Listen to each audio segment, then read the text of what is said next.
There's a lot of stigma surrounding cartoons, with plenty of the population believing that cartoons are purely for children, or that percentage of older audiences who do like cartoons have quite an immature view on films and television. But the media that we're going to be covering in today's episode is Avatar: The Last Airbender, perhaps one of the most influential cartoons out there, as it is initially meant for children, but did so well that even grown-ups came to adore it. I have recently just watched through all 3 seasons of the series after having it on my watch list for many years. So now that I've finally got around to watching all the seasons, I'm prepared to give my ranking of all 3 seasons, starting from the worst and climbing up to the best. But before we get into that, please let me know what your ranking of these 3 seasons would be. I know it's going to be a bit of a tricky one, but I'd like to hear them nonetheless. Anyway, without further ado, let's get into my ranking of all 3 seasons of Avatar: The Last Airbender.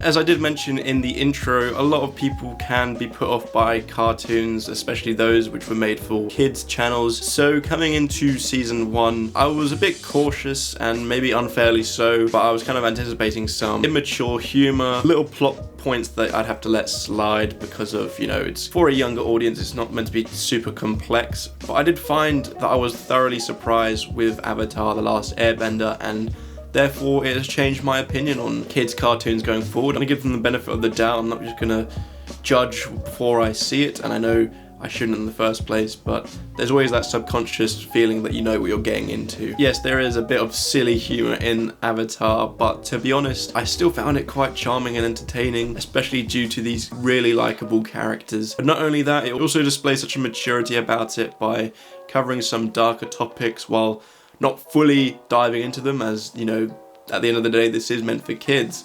You still get a broader message, and therefore it's quite effective. And while it does tell those mature stories at points, it still finds the time to make it a fun experience and add some humor into there without it feeling like a jarring mix or transition. It's a perfect balance, like a yin and yang. Avatar just chucks you straight into this world and allows for the world to develop throughout the season, building out the locations, the laws to certain elemental powers, and even just give depth and development to different characters. The animation is very beautiful and works very well with the type of action that they go for and pull off. It just blends very well together and is a very satisfying season. You can feel, especially in hindsight, this is very much a season to establish everything about this show, lay the groundwork with the world, the characters, just the ambitions. But you can definitely see the potential, and given that this is in last place, it does tell you the story that they did manage to pursue that potential. And yeah, by no means is this a bad season at all, as it's in last place. It's actually very good, but I think the next 2 seasons just took it to another level. Leaves from the vine, falling so slow. So naturally, where the first season had been so strong with establishing everything, season 2 picked it up and carried it upwards and gave us more world building, more lore towards not only certain characters but also the powers involved as well. That's one of the big appeals of this show, is the elemental powers, that we just get to explore it more throughout this season. The end goal is still the same as it was in the previous season, but now we are treated to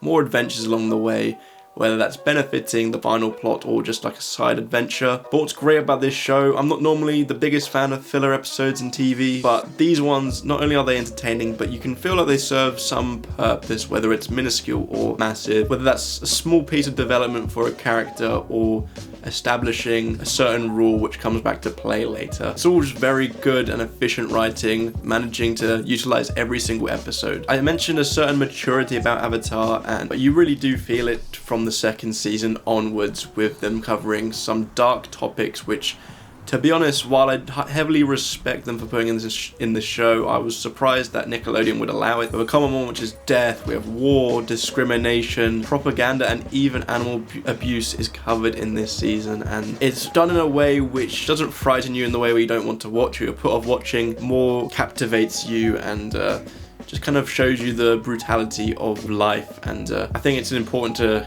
show that in a lenient way for a younger audience. Where the characters are so lovable and charming, their development continues, not just the main three, although we are introduced to a fourth member here, even other characters like Zuko and Iroh get some fantastic development, some would argue the best in the entire series, and yeah, it's really satisfying once you can see someone journey on this self-development and head towards their own character arc. It's well executed here. I mentioned season 1 was very fun, but season 2 just takes it to another level and incorporates some of the best qualities of this series.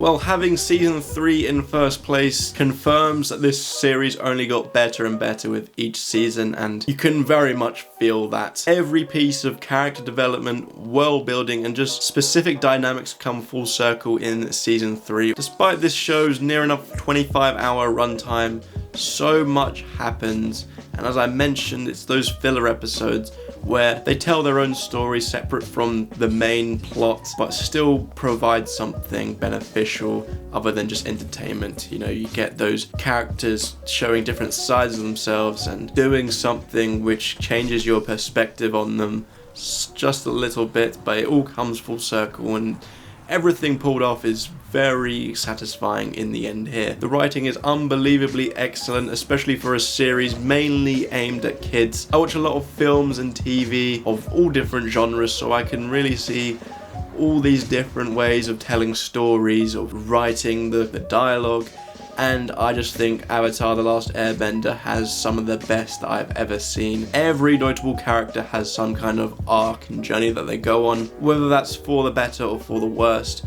You know, we have a character, Zuko, goes on one of the finest character arcs in television history. The final product is extremely satisfying. Storytelling aside, even the animation and visuals are just outstanding, and when that's combined with these fight scenes where they incorporate these elemental aspects, just jaw-dropping to watch and something that sticks with you long after watching. Avatar: The Last Airbender always had a great premise for a kids show, but the excellent writing just took it to another level, to the point where even adults can enjoy it. For example, I'm nearly 22.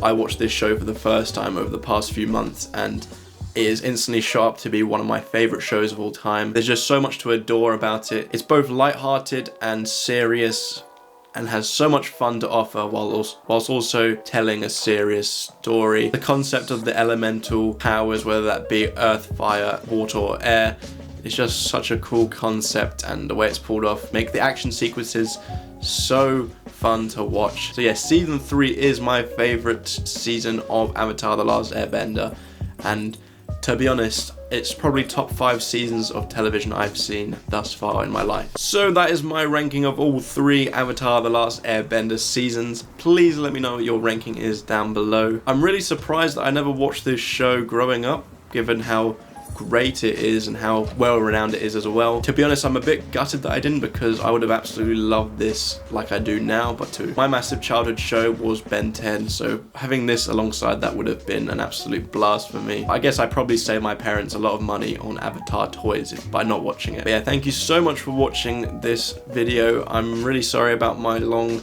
absence once again. This has been such an inconsistent year for me, and for those who tune in to watch my videos, I do apologize about that. I really do want to try and get back into consistently uploading, but it's just been a bit of a struggle recently for specific reasons. But yeah, I'm going to try my hardest to try and get more videos out for you, and maybe even catch up on some videos that I missed out, because I did watch these films from this year, but I just didn't find the time to upload them. And once you stop making videos, it's hard to get back into the swing of things, especially when you have hectic things going around in your life. So I do apologize for that absence, but I hope to be back soon and be more consistent. Fingers crossed. I'll try my best. But yeah, thank you so much for watching this video if you've made it this far, and yeah, hopefully I'll see you in my next video.